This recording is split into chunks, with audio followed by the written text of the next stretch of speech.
A'udzubillahi minasyaitonirrajim. Bismillahirrahmanirrahim.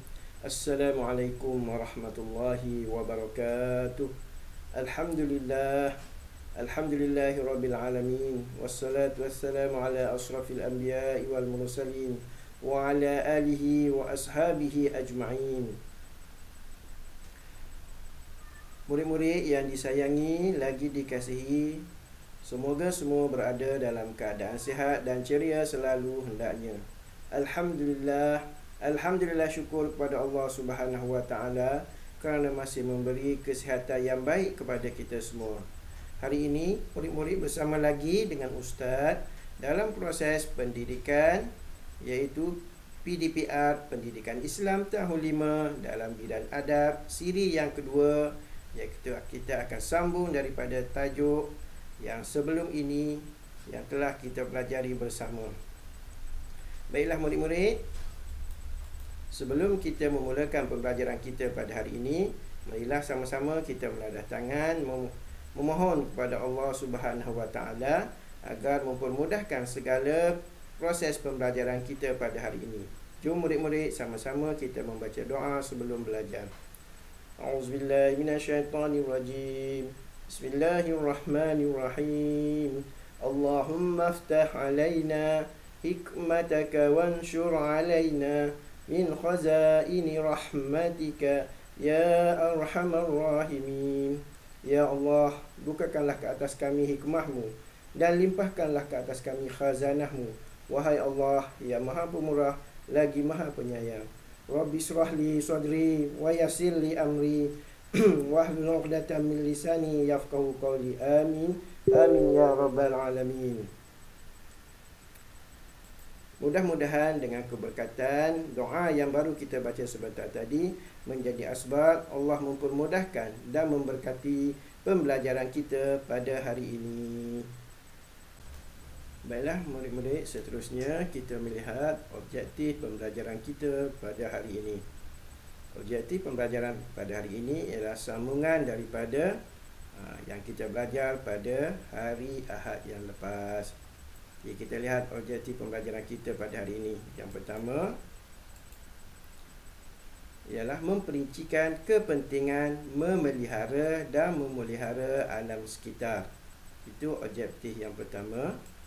Objektif yang kedua ialah mengamalkan adat memelihara dan memelihara alam sekitar. Jadi hari ini kita hanya belajar dua objektif pembelajaran sahaja.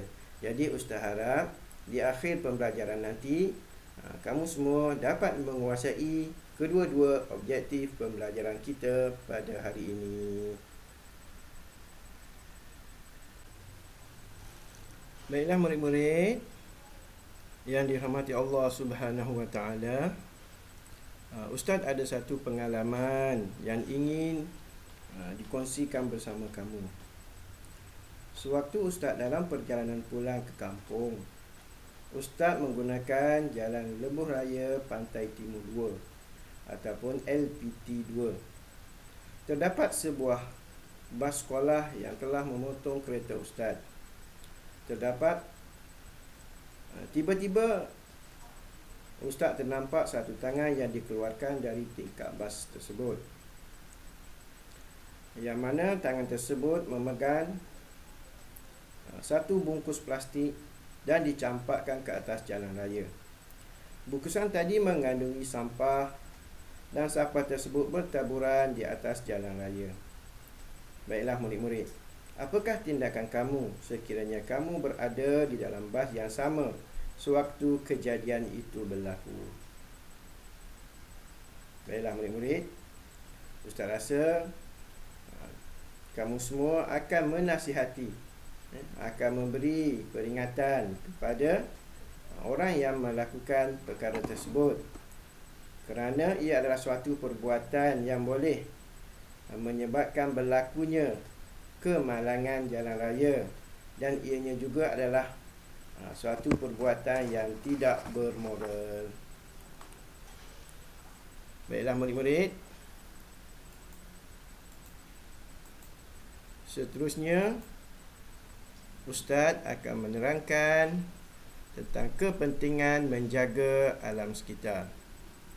Yang pertama ialah untuk kepentingan individu mendapat keberkatan hidup.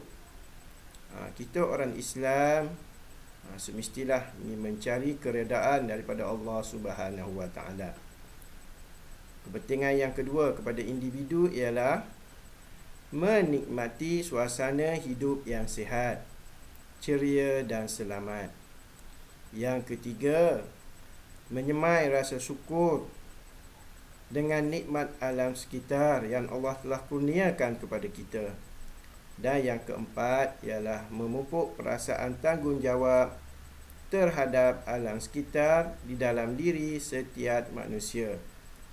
Ialah murid-murid, itu adalah kepentingan untuk individu. Seterusnya kita melihat kepentingan kepada masyarakat. Okey, yang pertama, dapat menikmati sumber alam yang subur, dan kita dapat menambah pendapatan daripada sumber alam tersebut. Yang kedua, dapat menerapkan sikap tolong-menolong dalam menjaga alam sekitar. Yang ketiga, hidup selesa dalam persekitaran yang bersih. Yang keempat, terhindar daripada penyakit yang berpunca daripada kekotoran dan pencemaran alam sekitar. Itu kepentingan kepada masyarakat. Seterusnya kita melihat kepentingan kepada negara. Okey, kepentingan kepada negara ialah dapat menjaga imej Islam dan negara yang bersih. Negara yang bersih. Okey, yang kedua, menjaga keindahan alam. Alam semula jadi negara.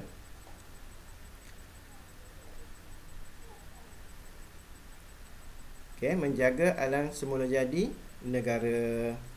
Jadi itu adalah antara kepentingan-kepentingan menjaga alam sekitar kepada individu, masyarakat dan negara.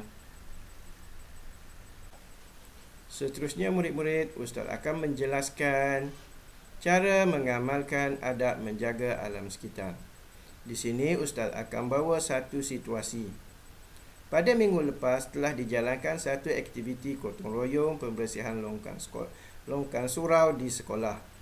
Keadaan longkang itu tersumbat akibat ada sebilangan kecil murid-murid yang tidak bertanggungjawab, yang mana mereka membuang sampah ke dalam longkang di kawasan surau, yang menyebabkan longkang tersebut tersumbat dan berbau busuk. Setelah aktiviti gotong royong itu selesai dijalankan, terdapat banyak sampah yang telah dikumpulkan. Baiklah murid-murid, apakah cara yang terbaik yang perlu dilakukan kepada sampah itu agar pencemaran alam sekitar tidak berlaku? Apakah cadangan cara pelupusan sampah yang terbaik murid-murid? Okey, baiklah murid-murid, antara cadangannya ialah yang pertama, bakar dengan betul.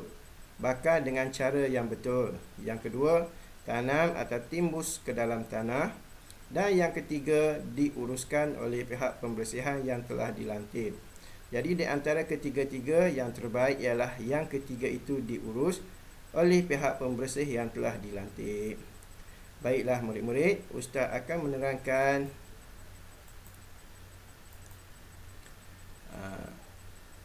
adab menjaga alam sekitar. Okey, yang pertama, cara memelihara udara. Okey, yang pertama, memperbanyakkan aktiviti penanaman semula pokok-pokok yang telah ditebang secara haram untuk mendapatkan kayu balak. Okey, yang kedua, tidak melakukan pembakaran secara terbuka kerana ianya boleh menyebabkan berlakunya jerbu. Jadi itu cara yang pertama. Yang kedua, cara pemeliharaan air. Yang pertama, menggunakan air dengan cermat. Tidak membazir kerana ia boleh meningkatkan kualiti air yang perlu dirawat. Yang kedua, tidak membuang sampah dan sisa buangan di saliran air, ke dalam sungai, longkang dan sebagainya. Sebagai contoh, perkara ini pernah berlaku di Pasir Gudang. iaitu pencemaran Sungai Kim Kim yang menyebabkan pencemaran udara disebabkan oleh pihak-pihak yang tidak bertanggungjawab telah membuang sisa toksik ke dalam sungai tersebut. Okey, seterusnya cara memelihara alam sekitar. Yang pertama, bergotong royong membersihkan kawasan. Okey, iaitu kawasan yang tercemar. Yang kedua, mengitas semula bahan terpakai. Baiklah murid-murid, kita mesti mengetahui dan memahami adab menjaga alam sekitar dengan betul, barulah alam sekitar kita bersih dan selamat untuk didiami. Baiklah murid-murid, sebagai rumusan pembelajaran kita pada hari ini, marilah sama-sama kita melihat apakah rumusannya. Yang pertama ialah alam sekitar ialah alam sekeliling merangkumi setiap sumber alam ciptaan Allah Subhanahu Wa Taala. Yang kedua, setiap manusia perlu menjaga alam sekitar supaya ianya kekal dalam keadaan bersih dan selamat. Yang ketiga, jika gagal menjaganya dengan baik, ianya akan memberi kesan yang buruk kepada semua makhluk. Baiklah murid-murid, kita semua perlu ataupun wajib menjaga alam sekitar daripada tercemar. Baiklah murid-murid, Ustaz rasa sampai di sini dahulu perjumpaan kita pada hari ini. Mudah-mudahan apa yang Ustaz terangkan tadi kamu semua dapat fahami dan dapat amalkan dalam kehidupan seharian. Ustaz mohon maaf sekiranya terdapat kesalahan dan kesilapan semasa Ustaz memberi penerangan tadi. Akhir kalam, wabillahi taufiq wal hidayah. Assalamualaikum warahmatullahi wabarakatuh. Sekian, terima kasih. Semoga terus cemerlang. Jumpa lagi. Lindung diri, lindung semua.